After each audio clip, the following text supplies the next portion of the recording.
प्रगति करें। तो बहुत जरूरत है कि हम इस जो हमारा कल्चर है इंडिया का रिच ट्रेडिशन है उसको जिंदा रखें और एक दूसरे से मिल बांट कर वैसे ही रहे जैसे हम रहना चाह रहे हैं। और हम सब वही चाहते हैं, पर देखिए गलती कहाँ हो रही है, क्यों ऐसा हो रहा है? जब हम सब वो चाहते हैं, कुछ लोग हमारे अंदर है और अगर इस तरह की चीज उठ रही है सामने तो बहुत जरूरत है कि हम उसको बेसिक लेवल पर खत्म करें। अगर हम चिंगारी को बढ़ने ही नहीं देंगे तो आग नहीं लगेगी, पर हम चिंगारी पर ध्यान नहीं देते। आज किसी और के घर में आग लगी है तो मैं कहती हूँ कल मेरा घर जलने वाला है। और इसमें मैं अपनी माओ से अपनी बहनों से अपील करती हूँ कि हम सबको बहुत जागरूक रहने की जरूरत है, क्योंकि मर्द तो बाहर निकल जाते हैं, घर में हम लोग रहते हैं। एक अच्छी औरत से एक अच्छे समाज की नींव बनती है, तो हम सब जागरूक हो, अच्छी शिक्षा हासिल करें, अपने बच्चों इंकलकेट करें, तो बिल्कुल समाज बदलेगा। जब तक औरत नहीं बदलेगी तो समाज नहीं बदलेगा। हम औरतों को बहुत जरूरत है, हम लड़कियों को, हम तब किसी की माएँ हैं, किसी की बहनें हैं, किसी की बेटियां हैं, कि हम आपस में ऐसा घर रखें, क्योंकि घर एक सोसाइटी की नींव होती है, सोसाइटी बनती है और उसी से देश बनता है। तो इसीलिए मेरी हम सबसे अपील है कि हम इसी तरीके से देश के इस ट्रेडिशन को हम जिंदा रखें। धन्यवाद। धन्यवाद। अब मैं जमाते इस्लामी हिंद नागपुर मेट्रो से डॉक्टर अनवार सिद्दीकी साहब को आवाज देता हूं कि वो आए और अपने 2 शब्द रखें। बिस्मिल्लाहिर्रहमानिर्रहीम। शुरू अल्लाह के नाम से जो अत्यंत दयाशील और कृपावान है। मैं कुछ शब्द आपके प्रेजेंस के लिए कहूंगा, आप मेरे पीछे उसके साथ जुड़ा हुआ स्लोगन कहेंगे।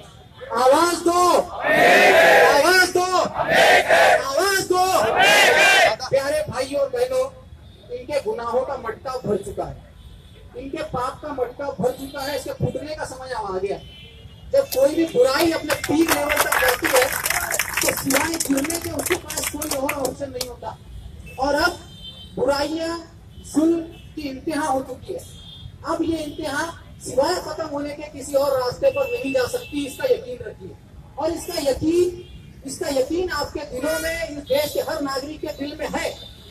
किसी की गवाही आज की सभा दे रही है कि चंद वेबसाइट, चंद व्हाट्सएप के मैसेजेस पर बिना कोई पॉम्पलेट बांटे, सिर्फ एक दूसरे को पता चलने पर भी आज नागपुर के नौजवान इस चौक पर इकट्ठा हो गए। किसी को नहीं पता था कि किस संगठन के तहत इकट्ठा हो रहे हैं, लेकिन सबको पता था कि इकट्ठा होने का उद्देश्य क्या है। यह हमारी जागरूकता की पहचान है। और यकीन रखिए, जब तक इस देश के नागरिक में इस मानसिकता का एक अंश भी बाकी रहा, इस देश के ताने बाने को कोई नुकसान नहीं पहुंचा सकता, कोई नुकसान नहीं पहुंचा सकता। आप हिंदू, मुस्लिम, सिख, ईसाई आपस में है भाई भाई। हम सालों से, हजारों सालों से साथ में रह रहे हैं। आज तक हमारे अंदर ऐसी, हमारे मन में ऐसी उत्कंठा नहीं आई थी। आज तो ये भावना पैदा हो गई है कि मुसलमानों को ये लगने लगा है कि वो गाड़ी रखकर अगर ट्रेन में सफर कर रहा है तो कहीं उसे कोई और ऐसा कत्ल न कर दे जैसे जुनैद को कत्ल कर दिया गया। कहीं उसे, किसी को यह डर लगता है कि कोई अपनी पालतू गाय को भी लेकर जा रहा है तो कहीं कोई उसे यह सोच के कत्ल न कर दे कि वो गाय को काटने ले जा रहा है, जैसा पहलू खान के साथ हुआ। ऐसे कई मामले, ऐसे कई उदाहरण रोज पर रोज हमारे सामने आ रहे हैं। और ये ऐसा इतिहास को गवाह रखते हुए मैं कहता हूँ, इतिहास में पहली बार इतनी फ्रीक्वेंसी के साथ में इस तरह की कातिलाना भीड़ ने हत्यारे के तौर पे हमला किया है। ये हमले कोई इत्तेफाक नहीं है, ये एक साजिश है। ये एक साजिश है उस घटिया मानसिकता की जो इंसानों के खून को सिर्फ बहाना जानते हैं। इन्हें ये नहीं पता कि उनका भी खून लाल है, उनके घरों में भी औलादे हैं, उनके भी सगे भाई और बहनें हैं, ताकि ये किसी और के ऊपर जुल्म करेंगे तो कहीं ना कहीं अल्लाह ताला उनसे ही बदला देगा वो बदला। लेकिन इन सब हालात के बावजूद हमें जरूरत है संयम में रहकर इन सब चीजों का विरोध करने की। हमारा देश अल्हम्दुलिल्लाह एक लोकतांत्रिक देश है, इसमें हर नागरिक को बराबर का अधिकार है, सम्मान दिया गया है, उसके पूरे सम्मान के साथ में उसको संजो कर रखा गया है। ये लोकतांत्रिक देश है, यहाँ पर लोगों का शासन चलता है, हमारा शासन चलता है, किसी नेता का शासन नहीं चलता, हमारा शासन चलता है। हमने उसको अपना नेता इसे बनाकर वहाँ भेजा है तो ये समझ लीजिए कि वो हमारा सेवक है। हमें अपने सेवकों को, अपने जिम्मेदारों को उनकी जिम्मेदारी का एहसास दिलवाना पड़ेगा। और जब हम ये एहसास दिलाएंगे तभी वो सड़क पर, जमीन पर वापस आएंगे। ये सड़कों पर जमा होने वाली भीड़ें, ये सड़कों पर जमा होने वाले लोग इस बात का एहसास है कि अपने वोट की कीमत जानते हैं। आपने बहुत कीमती वोट ले दिया है, इनसे इसका जवाब हमें मांगना होगा, इनकी जिम्मेदारी का एहसास इन्हें दिलाना होगा।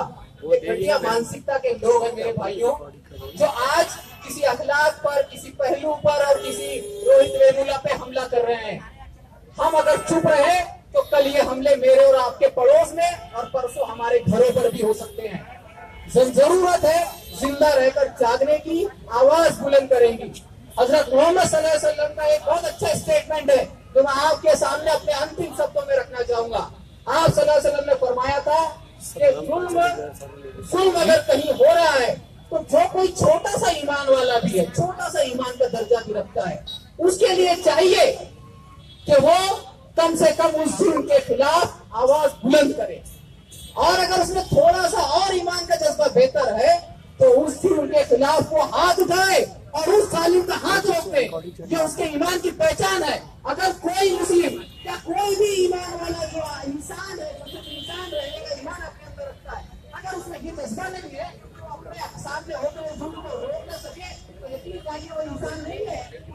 उनकी लाइफ को जानवर जैसी लाइफ है, जिसको कोई आगे बढ़ाते हैं।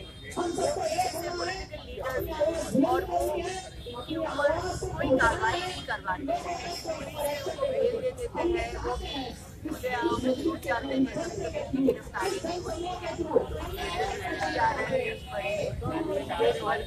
अगर हम मेजॉरिटी कम्युनिटी को बिलोंग करते हैं तो हम इसके ऊपर भी बात उठा सकते हैं और पुलिस प्रशासन और जो कार्रवाई करनी चाहिए उसका कोई फायदा नहीं है। इसलिए हम कानून अपने हाथ में उठा लेना चाहिए और हमें चुप करना चाहिए। ये गलत मैसेज जा रहा है, लेकिन डेमोक्रेसी में ये गलत है कि हर चीज़ की एक प्रक्रिया है जिसके मार्फत हमें कंप्लीट करना चाहिए। हम लोग कभी ऐसी हिंसक रूप से कोई सोल्यूशन निकालने की कोशिश नहीं करते। इसलिए ये आंदोलन बढ़ना चाहिए, लोगों के जनवादी आपका नाम क्या है? इंसाफ के लिए उठे, हमारा साथ हमेशा उस आवाज के साथ रहेगा। मैं और आप हमेशा कांधे से कांधा मिला के उस बुराई का सामना करेंगे। अल्लाह ताला से बस यही दुआ है कि ऐसे जालिमों को अल्लाह ताला इस मुल्क के अजीज से साफ कर दे और इस घटिया मानसिकता को हमारे इस मुल्क हिंदुस्तान से खत्म कर दे। आमीन।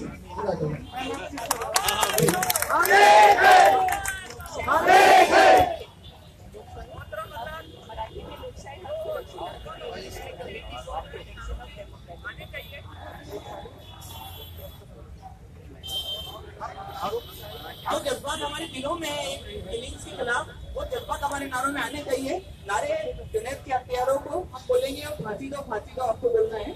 वी वांट या वी नीड और वी वांट 4 मरतबा और जस्टिस जस्टिस जस्टिस जस्टिस 4 मरतबा बोलना है आपको। बंद करो मॉब लिंचिंग बंद करो, ठीक है। और एक ये लास्ट है जिसमें आपको बोलना है मोदी तेरे राज में और गाय सुरक्षित है, ठीक है। जुनैद के हत्यारों को जुनैद के हत्यारों को इंसानियत के हत्यारों को पहलू खान के हत्यारों को अखलाक के हथियारों को अखलाक के हथियारों को रोहित वेमुला को के हथियारों को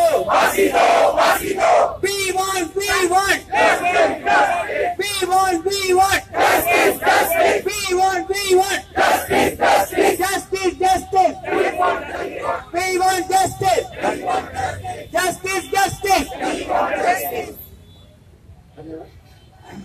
अब मैं भारीपा के जिम्मेदार मलिक बहाली साहब को आवाज देता हूँ कि वो आए और अपने 2 शब्द बोलते। मेरे प्यारे बहनों और भाइयों, मुझे आज यहाँ खड़ा होकर बहुत अच्छा लग रहा है। सब चेहरे जो मैं आजू बाजू के देख रहा हूँ वो देख के भी मुझे अच्छा लग रहा है, क्योंकि काफी दिनों से मैं भी खुद कोशिश कर रहा हूँ हमारे भाई के नाम और हमारे भाषण कि हमारे लोगों में जो आकाश तैयार है मतलब उनसे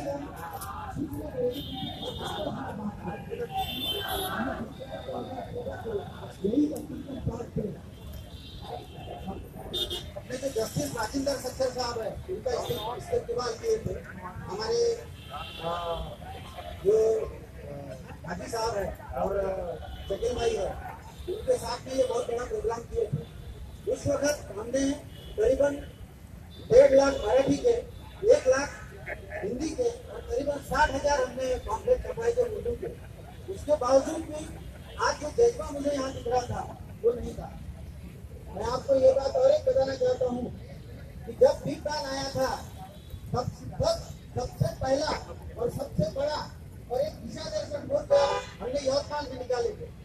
और वो यवतमाल में हमने जो मोर्चा निकाले थे, हमारे साथ में जो मुस्लिम भाई थे उन सबको हमने ये समझाया, आजम अम्बेडकर ने ये समझाया कि भाई ये मसला मुस्लिम समाज का कतई आप मत समझो, ये मसला कुरैशी समाज का तो आप बिल्कुल ही मत समझो।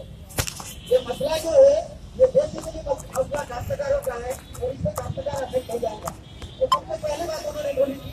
इसके बाद में जो अंग्रेजी अखबार आए हैं वो अखबारों में उसका एनालिसिस यही आया कि ये काश्तकारों के खिलाफ में बेसिकली मसला है, ये कोई कुरैशी समाज के खिलाफ नहीं है और मुस्लिम समाज के खिलाफ नहीं है।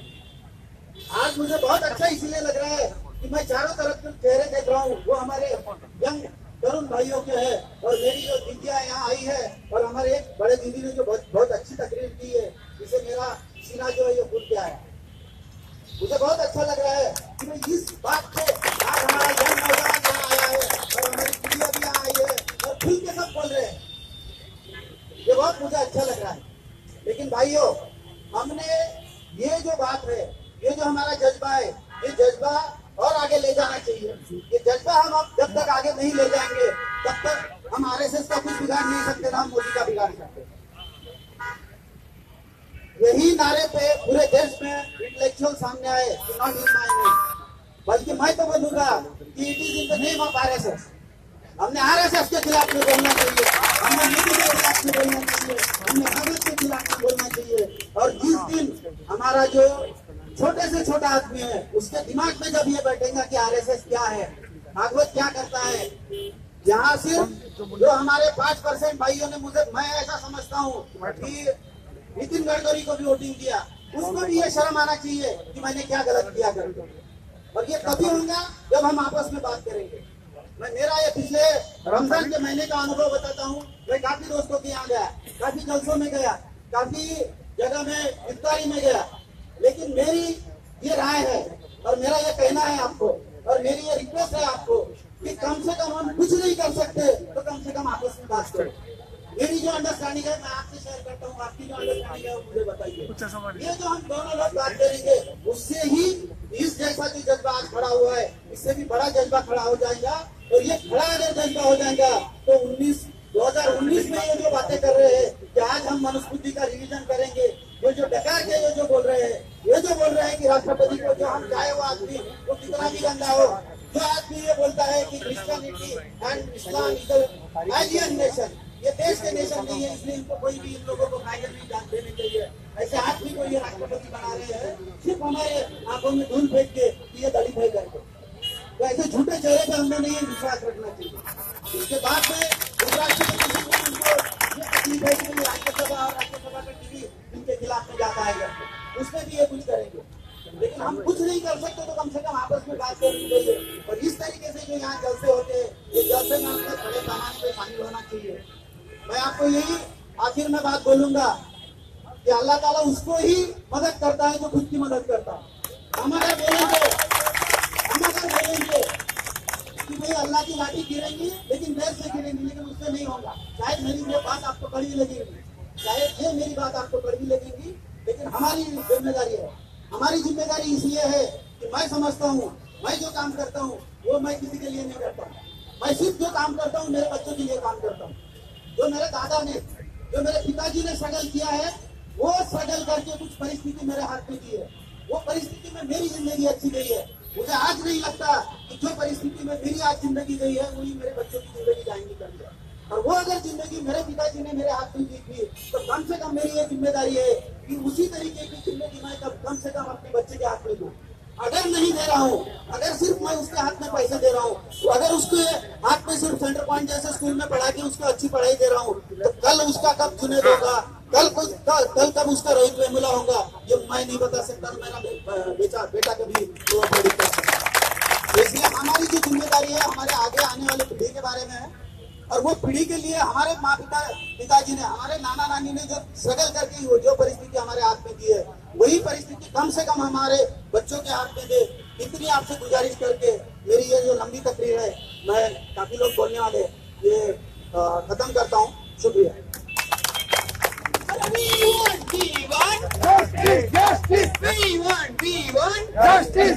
चलो मनु भाई, बंद करो, मनु भाई, बंद करो, बंद करो, बंद करो, बंद करो, बंद करो, बंद करो। मोदी तेरे राज में पर गाय सुरक्षित है, न माए न बहने न भाई सुरक्षित है। मोदी न माए न बहने न भाई सुरक्षित है। तारिक भाई अपने कुछ तासुरात पेश करें इस डॉक्टर साहब। देखिए, ये जो प्रोटेस्ट है, ये एक स्पेसिफिक प्रोटेस्ट किसी कम्युनिटी की तरफ से नहीं है और ना ही किसी कम्युनिटी के लिए, ना ही किसी पॉलिटिकल पार्टी की तरफ से है और ना ही किसी पॉलिटिकल पार्टी के अगेंस्ट में है। ऐसे प्रोटेस्ट एक ह्यूमैनिटी को शो करते हैं, जिस वजह से हमें इसमें बिना किसी रिलीजियस मोटो को छोड़ते हुए हमें एक साथ एक होना चाहिए, क्योंकि सारे रिलीजियस बने ही इसलिए है कि पीस और एक शांति बनी रहे। अब ये जो लड़ाई है, ये लड़ाई कह लीजिए कि एक गुड वर्सेस बैड की है, बुराई की अच्छाई की, ठीक है।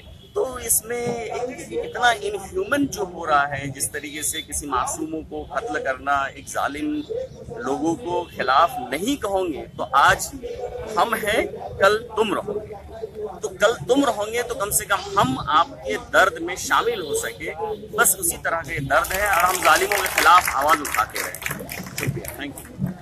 डॉक्टर साहब इस बारे में क्या बोलना चाहिए? इस बारे में क्या रहे भाई? जो आज हम लोगों ने एकता दिखाया, यकजहती दिखाया है, उम्मीद है कि हमारे जो आज इस जगह के ऊपर पे हिंदू, मुस्लिम, सिख, ईसाई सभी कौम के लोगों ने जो आकर हमारे नॉट फॉर माई नेम के ऊपर पे जो यकजहती दिखाया है, इसका जो असर है पूरे इंडिया पे जाएगा और इंडिया वालों को ये मालूम पड़ेगा कि हम सब एक है। हम पर जो आज जुल्म हो रहा है, वो जुल्म जो आने वाले वक्तों पे आज हम पर है, कल हमारी औलादों पर होगा और आने वाली नस्लों पर होगा। उसके लिए हम सब एक रहेंगे और उम्मीद है कि हम इत्तेहाद के साथ एकदम यकजहती, हर वक्त जब भी आप आवाज़ देंगे हम सब मिलकर के एक साथ रह करके इत्तेहाद करके जाहिर करेंगे। इतना ही करके मैं अपने अल्फाज खत्म। शुक्रिया। अपन फ्रंट कैमरा करके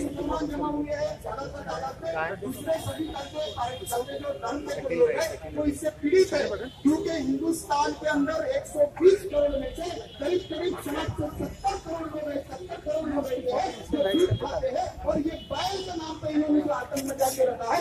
गाय के बारे में सबको कहना है कि भैया हम इसको नहीं काटते, लेकिन ये जो भाकड़ बैल है किसका काम का है भाई? ये भाकड़ बैल से हमारे परेशान है, खाने वाला भी परेशान है। तो ये अकेले मुसलमानों का मामला नहीं है, ये 70 करोड़ भीख के खाने वालों का मामला है। इंशाअल्लाह ताला मुझे लगता है कि जल्द से जल्द सारे 70 करोड़ लोग एक आ जाएंगे और ये 70 करोड़ लोग आ जाएंगे तो ये 2-3 करोड़ के लोगों ने जो अफवाह फैला के रखी, इंशाअल्लाह ताला जरूर नाकामयाब होंगे। शुक्रिया।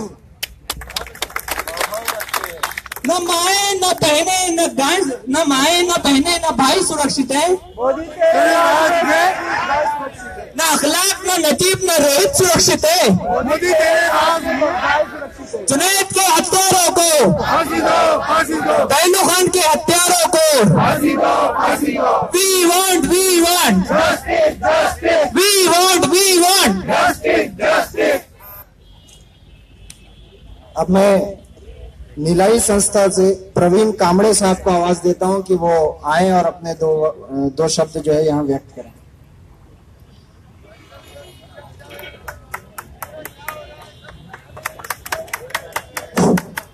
हाँ, डॉक्टर बाबा साहेब अम्बेडकर को अभिवादन करता हूँ। जिस मुद्दे के लिए धरना आपने आयोजित किया, आप सब लोगों का मैं शुक्रिया अदा करता हूँ। ये बड़ा अजीब देश है जहां गैया और मैया का देश हो गया है। यानी जिस देश में गैया को मां कहा जाता है, अभी हाल ही में एक सर्वे पढ़ा हूं मैं महाराष्ट्र टाइम्स में। महाराष्ट्र टाइम्स का सर्वे ये कहता है कि इस देश में जो ब्राह्मण कम्युनिटी जो है, ये ब्राह्मण कम्युनिटी सबसे ज्यादा अपने माओ को, जिस माँ ने उनको जन्म दिया उस माँ को आश्रमशाला में रखती है, और जो जिस माँ ने उनको जन्म नहीं दिया उस माँ को अभी वो माँ कहने लगे। इस देश में हमें बोलना है, अरे जिस माँ को ने तुमको जन्म दिया उस माँ को थोड़ा बॉबलिंग चीज के आगे यानी सपोर्ट में कुछ बोलना चाहेंगे? रॉडिन मैंने एक पे सपोर्ट किया। मैं खुद ही प्रेस से सॉरी बोल्ट नाम का एक धावक है, आपने नाम सुना होगा। मैं लगा रोटी का नहीं जरूरी नहीं, ऐसे ओलंपिक में ऐसी अच्छे लग रही है। मिलता है, वो स्वर्ण पदक जीतता है। ये बोल्ट का कहना है कि गैया का फीस खाने से सबसे अच्छे धावक हमारे कंट्री में पैदा होते हैं, और अच्छे ओलंपिक में अगर जाना है तो उस सब लोगों को फीस खाना चाहिए, तभी वो गोल्ड मेडल ला सकते हैं। जो मैं नहीं कह रहा, ये बोल्ट नाम का जो धावक है जो हर ओलंपिक में मेडल लाता है। तो मेरा ये कहना है कि ये कैसी कंट्री है जहाँ खाने में पाबंदी है, वहाँ चोरी पे पाबंदी है। मोदी सरकार जो चोरियां कर रही है उस पर पाबंदी नहीं, लेकिन हमारे खाने पे पाबंदी लग रही है। मेरा कहना है कि अखलाक मर्यादा नसीब कर दिया। अभी उत्तराखंड में सिख रखने वाले जो लोग हैं संशयित करके उनको मारा गया। इस देश में जो नारा देते हैं हिंदू मुस्लिम सिख ईसाई, ये नारा गलत है। मैं तो कहता हूँ आपको, इस देश में मुस्लिम और बुद्धिस्ट और दलित जिस दिन एक आ जाएगा, इस दिन सही मायने में इस देश में हम लोग क्रांति कर सकेंगे। इस नारे को भी बुलंद करना चाहिए। मैं एक शायरी कहूंगा और उसके बाद अपनी बात खत्म करूंगा कि कौन कहता है कि आसमां में सुराग नहीं होता? कौन कहता है कि आसमां में सुराग नहीं होता? एक पत्थर तो तबीयत से उछालो यारो। अरे आग मेरे सीने में नहीं तो तेरे सीने में सही, मगर आग कहीं भी हो जलनी चाहिए। सिर्फ हंगामा खड़ा करना हमारा मकसद नहीं, हमारी कोशिश है कि सूरज बदलनी चाहिए। सूरज आपने मुझे बोलने का साथ दिया।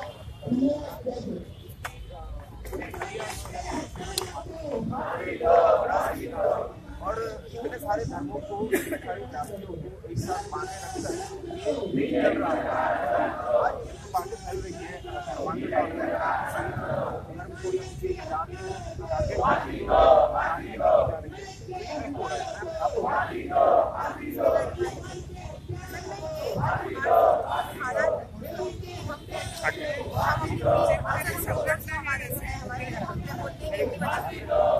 पावर में लाने वाली वही लोग हैं, और हमें याद रखना चाहिए कि हमारे ऊपर वही लोग रहेंगे जैसे हम रहेंगे।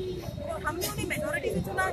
मैं समझती हूँ कि हमें हर इंसान के अंदर जो कहीं ना कहीं पनप रही है बुराई, अगर हमारे आस पास हम उसे वक्त पर उसकी जड़ नहीं काट रहे, किसी वजह से चीजें फैल रही हैं।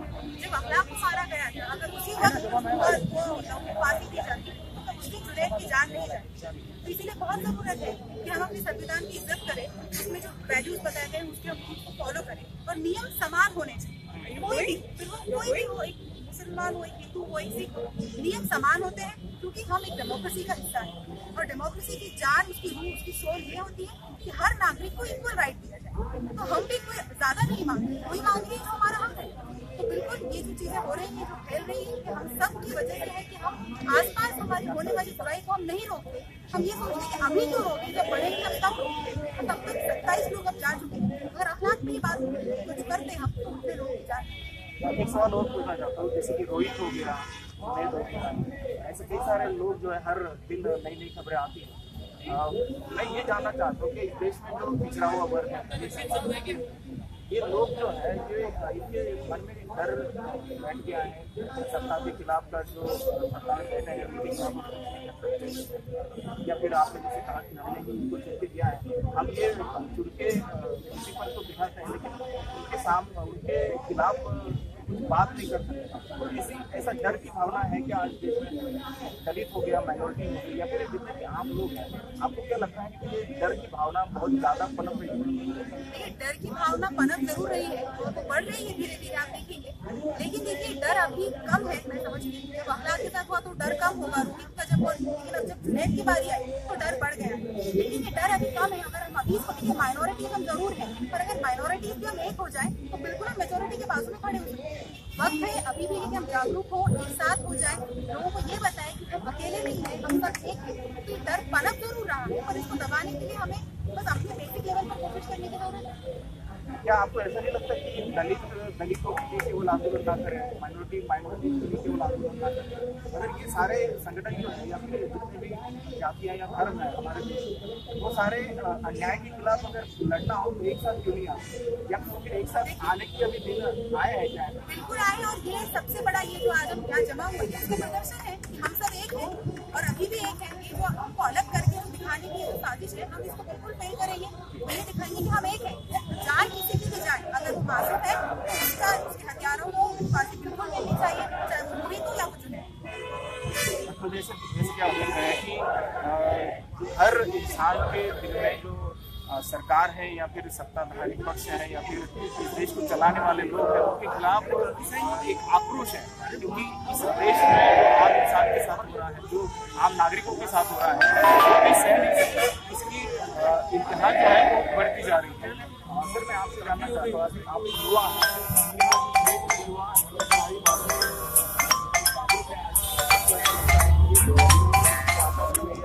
मामले चल रहे हैं, क्या ये युवा समझ रहा है और उसके विचार तय करने में सक्षम है आज का युवा?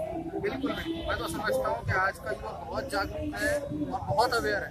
हम ये आपको बताना चाहेंगे, जैसा मैडम ने भी अभी आपने बात की कि सिर्फ व्हाट्सएप के मैसेजेस चंद युवाओं ने पढ़े और आज यहाँ पर लगभग 1000 का मजमा यहाँ मौजूद है। और नागपुर जैसे छोटे से शहर में हम ये जानते हैं कि मैं शुक्र अदा करता हूँ अल्लाह का कि ये प्रोग्राम प्लान करते समय मेरे जहन में ये बातें थी, तो हमने बस 2 दिन पहले व्हाट्सएप पे मैसेज सर्कुलेट किए और लोग ऐसे मजमे में यहाँ जमा हुए हैं कि हमें आश्चर्य हो रहा है कि लोगों के अंदर जो स्पार्क है, और स्पेशली यूथ, देखिए इसमें 90% जो है वो यूथ है, यूथ के अंदर स्पार्क है आज। और ये जो डर की भावना है ना, डर, इससे डर उससे डर की एक स्टेज होती है, उस स्टेज पे आके डर खत्म हो जाता है और उसके बाद जब डर खत्म होता है ना, तब आंदोलन खड़े होते हैं। और जब ये आंदोलन को कोई नेता नहीं मिलता ना, तो खुद समाज के लोग आंदोलित हो जाते हैं और एक सामाजिक परिवर्तन, सामाजिक चळवळ शुरू होती है। और ये उसी सामाजिक चळवळ की शुरुआत है कि जहाँ पर युवा वर्ग ने ये भीड़ अपने हाथ में ली है कि अब हमारे लीडर कुछ नहीं कर सकते, ये जो घटिया हत्याएं हो रही है, भीड़ के नाम पे लोगों का मर्डर कर दे रहे हैं, तो हमारे लीडर कुछ नहीं कर सकते। तो आज युवा खुद खड़े होकर इस तरह के आंदोलन खड़े करेंगे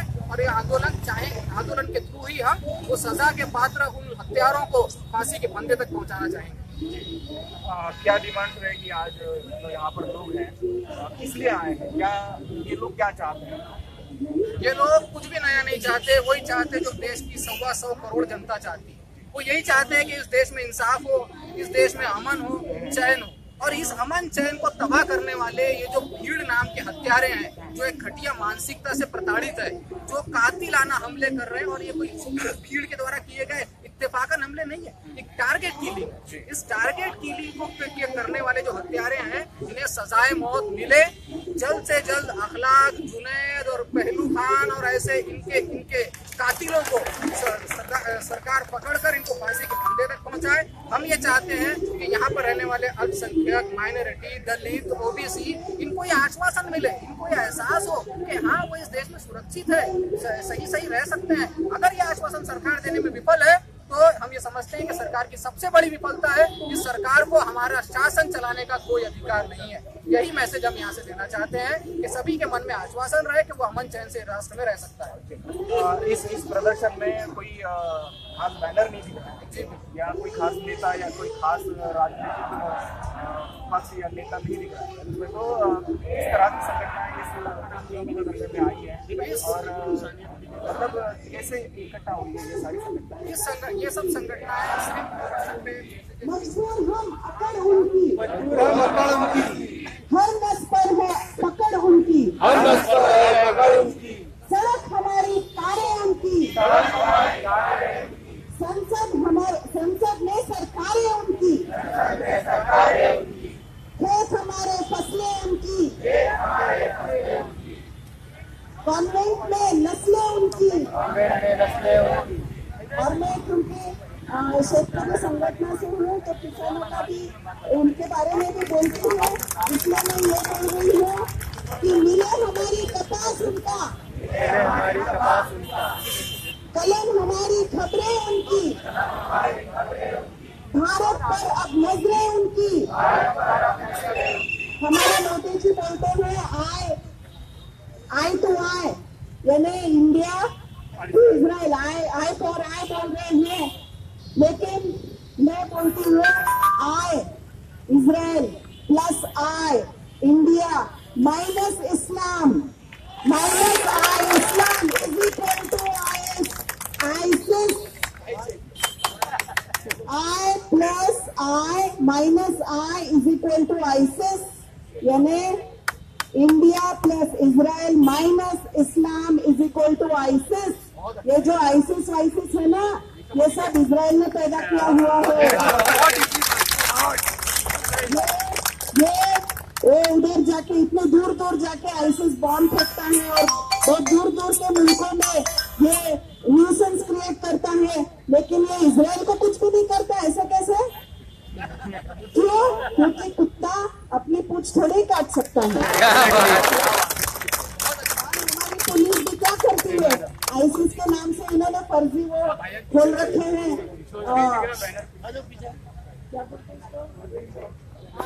वो फेसबुक पे कॉल सेंटर्स वगैरह खोल रखे हैं, और ये उसमें उसकी ट्रैप में अपने लड़कों को, यहीं के बच्चों को फंसाता है और बोलता है कि ये लोग आईसिस में जाने वाले थे, और उनके ऊपर फिर पुलिस का ये लगा देता है, उसके पीछे पुलिस लगा देती है और बोलते हैं कि हमने इतने लोगों को रोका।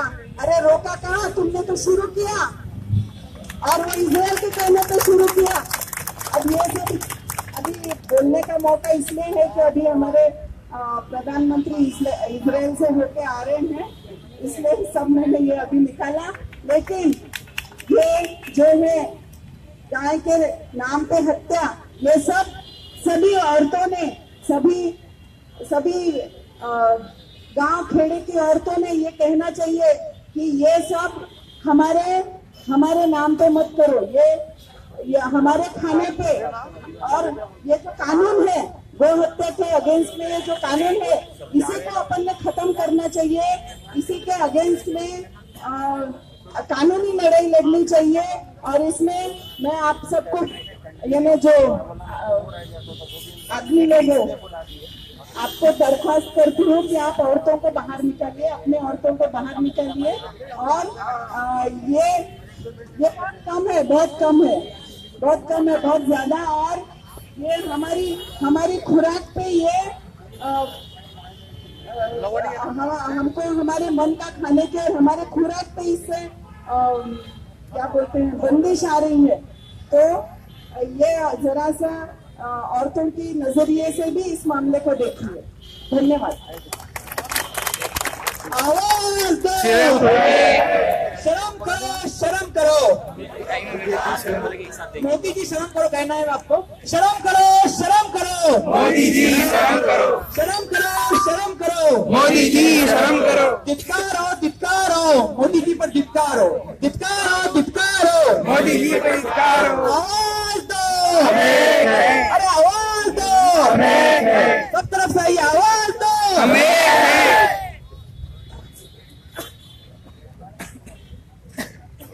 मैं यहाँ पर सीपीआई से हरीश श्रीवास्तव साहब को आवाज देता हूँ कि वो आए और अपने 2 शब्द व्यक्त करें। सीपीआई से हरीश श्रीवास्तव। मित्रों, वह सीपीआई में है, CPIML लिबरेशन है, और मेरा नाम हरीश श्रीवास्तव है। मित्रों, मैं बहुत ज्यादा कुछ बोलना नहीं चाहूँगा, कुछ चंद बातों को रखना चाहूँगा, क्योंकि मैं अभी जयपुर जाकर के आया हूँ, जहाँ हमारे एक मुस्लिम साथी की हत्या बहुत ही निर्मम तरीके से न केवल उनकी हत्या की गई, बल्कि जयपुर में मुस्लिम और दलित कम्युनिटी को कैसे एक दूसरे से लड़ा दिया जाए, इसकी एक घिनौनी साजिश रची गई और रची जा रही है, जिसके खिलाफ में हम पूरे राजस्थान में लड़ रहे हैं। साथियों, मामला यह था कि राजस्थान के जयपुर नगर निगम ने एक आदेश निकाला है और उस आदेश के तहत जो लोग खुले में शौच करेंगे उनका वीडियो बनाया जाएगा, उनका फोटो खींचा जाएगा और उसे फेसबुक पर या अन्य जो सोशल चैनल है उन चैनलों पर डालने का आदेश जयपुर नगर निगम ने किया था। और इसी क्रम में जब हमारे बीच की कुछ महिलाएं जो कच्ची बस्ती है, उस कच्ची बस्ती की कुछ महिलाएं जो शौच करने के लिए गई थी और नगर निगम के सफाई कर्मचारियों द्वारा जो वीडियो बनाया जा रहा था, उस वीडियो का जब उस साथी ने विरोध किया तो उसकी निर्मम तरीके से हत्या की गई।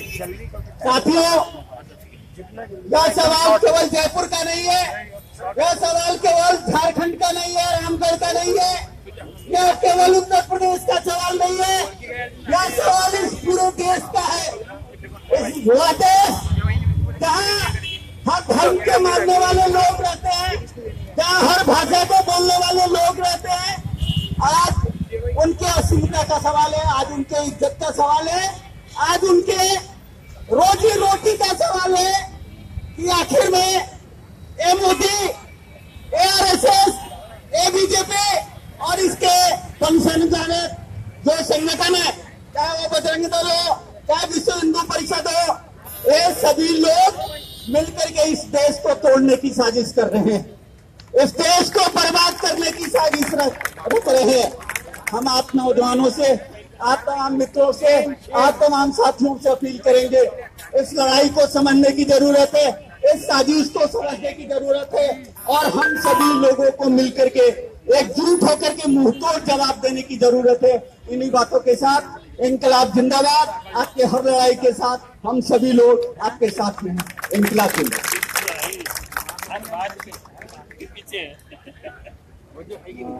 अब मैं विलास मुत्तेमवार साहब का आवाज लेता हूँ कि वो आए और अपने विशाल मुत्तेमवार साहब को वो आए और अपने दो शब्द यहाँ व्यक्त करें। अभी भी हमारे पास काफी संगठन के साथी यहाँ मौजूद हैं, उनको भी कुछ समय देना है। तो मैं अब जितने भी यहाँ पर रिप्रेजेंटेटिव आ रहे हैं उनसे ये गुजारिश करूंगा कि कम से कम वक्त में अपनी बात को समेटें।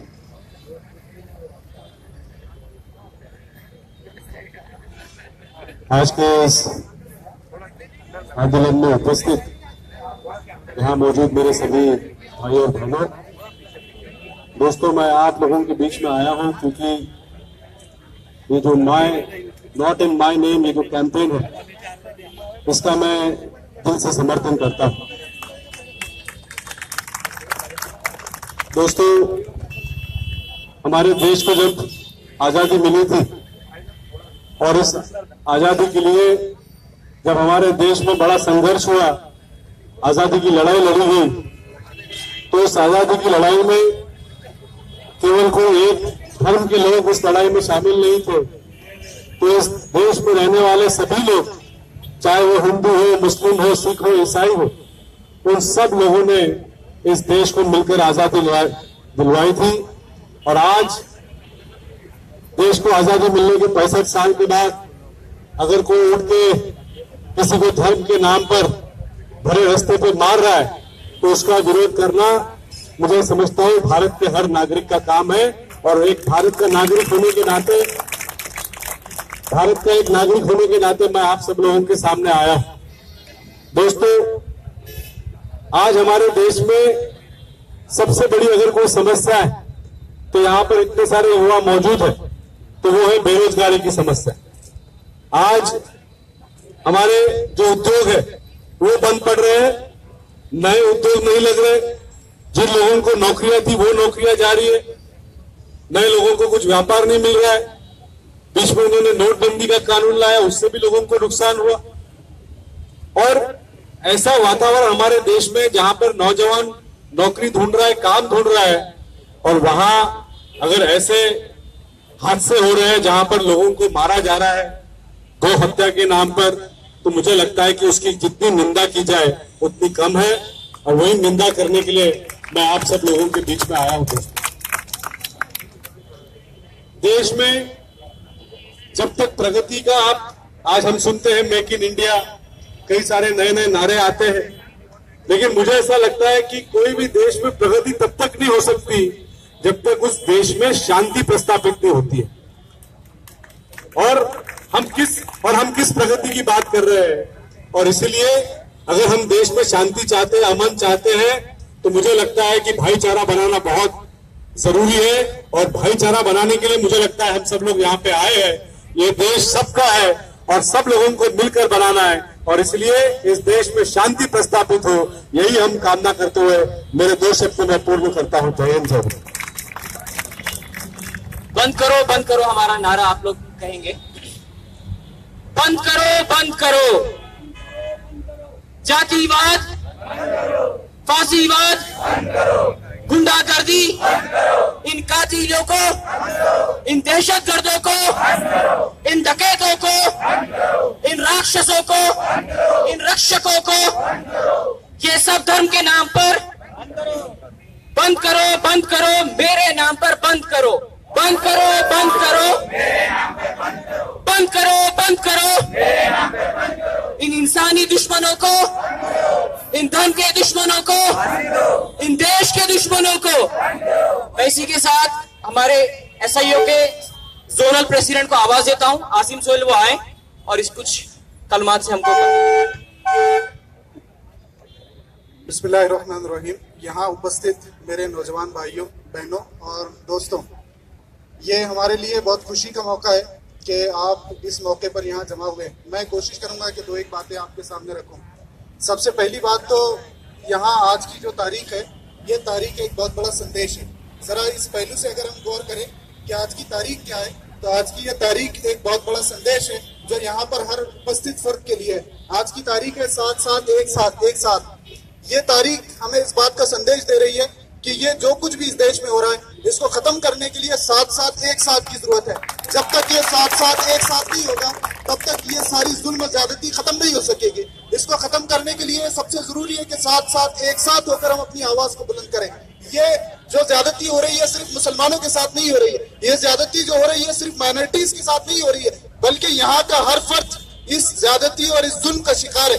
वो चाहे एक हिंदू ही क्यों ना हो, वो हिंदू भी इसका शिकार है। सिर्फ इस मुल्क में जो ज्यादती कर रहे हैं वो 2 से 2.5% लोग हैं जो इस ज्यादती को जो है यहाँ पर अंजाम दे रहे हैं। अगर हम इस ज्यादती को और इस जुल्म को खत्म करना चाहते हैं तो हमें 7-7 एक साथ के उसूल को अपने सामने रखना होगा।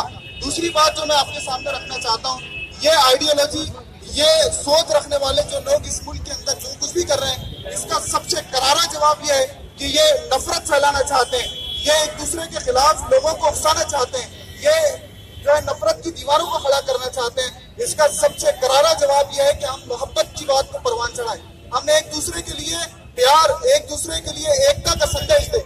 जब तक हम इस प्यार की दीवार को मजबूत नहीं करेंगे, तब तक ये नफरत, ये फाशिस्ट फोर्सेस और यहाँ की ये हुकूमत जो इसके अंदर मुलविस है, इसको करारा जवाब हम उस वक्त तक नहीं दे सकेंगे। हम ऐसे कई मोर्चों के अंदर जमा हो जाएंगे, हम ऐसे कई प्रोटेस्ट कर लेंगे, लेकिन असल जो प्रोटेस्ट होगा, असल जो जवाब होगा, वो मोहब्बत का होगा, वो प्रेम और एकता का होगा, जो इस देश की पहचान है, जो इस देश की पहचान है। ये देश पूरी दुनिया में प्रेम और एकता के लिए जाना जाता है। हमें इस मौके से ये बात भी सामने रखनी है कि अपने अंदर प्रेम और एकता पैदा करनी है। यहाँ हमारे बहुत सारे युवा साथी भी खड़े हैं, बहुत सारे नौजवान भी खड़े हैं। मैं उनको एक और संदेश देना चाहता हूँ कि जितने भी नौजवानों के साथ ज्यादती हुई है, जितने भी लोगों को मारा गया है, हम जब प्रॉफिट मोहम्मद सल्लल्लाहु अलैहि वसल्लम की जिंदगी को देखते हैं तो प्रेषित मोहम्मद हमको ये संदेश देते हैं कि वो मोमिन, वो मुसलमान सबसे ज्यादा पसंदीदा है जो कवि हो, जो पावरफुल हो, जो मजबूत हो। आप देखिए कि ये जो जुल्म और ज्यादती हो रही है, ऐसे में हमारे युवा बहुत कमजोर है, वो अपनी फिटनेस पर तवज्जो नहीं देते, वो अपनी कुव्वत और ताकत पर तवज्जो नहीं देते।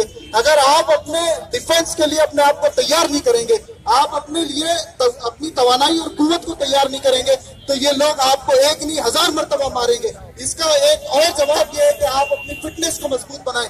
जब तक हम फिटनेस पर अपनी तवज्जो नहीं देंगे, तब तक ये लोग इस तरह की चीजें करते रहेंगे। एक आखिरी बात जो मैं आपसे कहना चाहता हूँ वो ये है कि हमें इसके खिलाफ मुत्तहिद होना होगा, जमा होना होगा, सिर्फ इस तरह के मौकों से नहीं बल्कि तमाम तर मौकों से।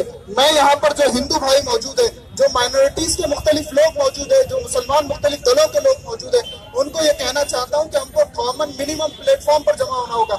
हमको अपने इख्तिलाफ और अपने लड़ाई झगड़ों को साइड में रखकर बहुत सारी चीजों पर एक साथ मिलकर काम करना होगा। अल्लामा इकबाल ने यह बात कही थी कि मुत्तहिद हो तो बदल डालो जमाने का निजाम, मुंतशिर हो तो मरो, शोर मचाते क्यों हो। बहुत बहुत शुक्रिया, धन्यवाद। दोस्तों और भाइयों, वक्त बहुत कम बचा है। अभी हमारे बीच Bharat Mukti Morcha, India piece centre और मराठा सेवा संघ और भी बहुत सारे साथी जो है संगठन के लोग अभी तक अपने विचारों को व्यक्त नहीं कर सके हैं। लेकिन आखिर में मैं भी सिर्फ, क्योंकि हमको जाकर के भी मेमोरेंडम भी सबमिट करना है, तो आखिर में मैं association for protection of civil right के जिम्मेदार साहब को आवाज दे रहा हूं कि लाइट चालू कुछ बोलना चाहेंगे। लाइट चालू करना है, लाइट चालू करना है। अभी तो बोला नहीं तो ऐसा घुमाओ, इधर इधर ही बोलेंगे। वो हमारी जमात के जिम्मेदारों को बोल देंगे कुछ भी बंद हो जाते हैं। जो हालात है, जो लाइट के नाम पर ये किया जा रहा है, लोगों को जानवरों की रक्षा के लिए गाय ये सब करने के बावजूद भी हमको ये अच्छी तरह जानना चाहिए कि ये वेल ऑर्गेनाइज्ड लोग हैं, कुछ तत्व बने हुए हैं, ये अपने आप को बिल्कुल टारगेट किए हुए हैं कि किनको मारना है और किनको हमको खून का निशाना बनाना है। ये बात वो इसलिए कर रहे हैं, ये सब होने के बावजूद भी वो लोग थोड़ा सा वीडियोग्राफी करते हैं। वो वीडियोग्राफी को वो खुद ही वायरल करते हैं। ये इसलिए करते हैं कि वो चाहते हैं कि मुसलमानों को खौफजदा कर दिया जाए। लेकिन ये बात ध्यान रहे कि मुसलमान कभी खौफजदा नहीं होगा। ला खौफुन अलैहिम वला हुम यहज़नून, ये वो उस यकीन उसकी आयत पे यकीन रखता है। मुसलमान खौफजदा नहीं है, बल्कि वो गुस्से में है, लेकिन गुस्से को कंट्रोल करना जानता है। वो सब्र से काम लेना चाहता है, और वो सब्र वो चीज है वो जिसकी वजह से वो लड़ रहा है। सब्र एक हथियार के तौर पे इस्तेमाल कर रहा है, सब्र को वो एक ढाल के तौर पे इस्तेमाल कर रहा है। वो ये सब्र करने के बाद में जब इसका फल मिलता है तो ऐसी जो जालिम कुव्वतें होती है, जो जाली कुव्वतें होती है, अत्याचार करती है, वो दुनिया से तहस नहस हो जाती है, बर्बाद हो जाती है। हम ये चाहते हैं कि देख लिए कि नाजियों ने भी बहुत जुल्म सितम किया था। उन्होंने उनको करते थे जुल्म सितम, मुझे बहुत अच्छा लगता था उनको। वो समझते थे कि उनको कोई खत्म करने वाला नहीं है। लेकिन प्रकृति की ऐसी बात हुई कि नाजी सब खत्म हो गए। मसूद जी ने जब वो फासिज्म का हथियार इस्तेमाल किया और लोगों को खत्म करना चाहा, जो कि आज हिंदुस्तान में ये सब चल रहा है, भारत देश में ये करने की कोशिश कर रहे हैं, वो समझ ले कि भारत देश को बर्बाद और तबाह करने के हक में उनका बहुत बड़ा हाथ होगा। वो सब्र का पैमाना जब लबरेज हो जाता है और उसके जब फूट मिलने शुरू होते हैं तो ऐसी ताकतें बीच तो नाबूद हो जाती है, बर्बाद हो जाती है। मैं उन 80% हिंदू भाइयों से जो अमन पसंद है उन भाइयों से रिक्वेस्ट करना चाहता हूँ कि आज जिन तत्वों ने हिंदू धर्म को अपने हथियार के तौर पर इस्तेमाल कर रहे हैं, वो हिंदू धर्म को फॉलो नहीं कर रहे हैं, बल्कि वो हिंदू धर्म को अपने पीछे चलाना चाहते हैं। उन्होंने हाईजैक कर लिया है इस धर्म को। हमारा ये प्रॉब्लम नहीं है, प्रॉब्लम उन हिंदू भाइयों का है जिनका धर्म के ऊपर वो चलते हैं कि उनका धर्म नफरत नहीं सिखाता, कोई भी धर्म नफरत नहीं सिखाता। इसलिए हमको ये जानना चाहिए कि आपका काम है कि आप उनको रोके। हम तो कानूनी जंग लड़े हैं कि आप उनको रोकें। आपके धर्म को बदनाम किया जा रहा है, आपके धर्म को हिजाक कर दिया गया है। ये आप हमसे रिक्वेस्ट करते हैं कि ये आपका प्रॉब्लम है, हमारा प्रॉब्लम नहीं है। दूसरी बात ये है कि हम कानूनी जंग लड़ते हैं। हमारा सब्र का मामला ये है कि हम जंग तो लड़ रहे हैं लेकिन कानूनी जंग लड़ेंगे। हमारा मामला ये है कि हमने इससे पहले मिसालें दी है। बाबरी मस्जिद के तौर पर भी हम लोग आज तक हम कानून की पैरवी कर रहे हैं, तो सुप्रीम कोर्ट का फैसला होगा वो हम मानेंगे। हम लोग उन लोगों की तरह नहीं है जो नेशनल प्रॉपर्टी को नुकसान पहुंचाते हैं, बटियां उखाड़ते हैं और बर्बाद करते हैं। हम कानूनी जंग लड़ते हैं और हम कानूनी जंग लड़ते रहेंगे। इंसाफ पसंद है, इंसाफ और कानून की बात हम बरकरार रखना चाहते हैं। हम कानून के बाहर नहीं जाना चाहते, लेकिन यही हमारी कुव्वत है, यही हमारी ताकत है और यही हमारी जीत का सबब बन जाएगी इंशाल्लाह। हम ये सब जानते हैं। मैं इस तरह से बातें आपके सामने रख रहा हूँ और बहुत सारे लोग आखिरी नारे हम मार रहे हैं। अब इसके अंदर वो जज्बात जो है हमको नजर आनी चाहिए और ये जज्बात जो इसके अंदर ये भी होनी चाहिए कि अगर कोई गौरक्षक हमको मिले और वो जो है हमको मारने के दर पे तो हम उसको छठी का दूध याद दिला देंगे इंशाल्लाह। We want justice, justice. We want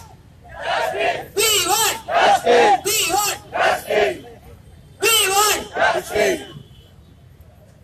न बहने न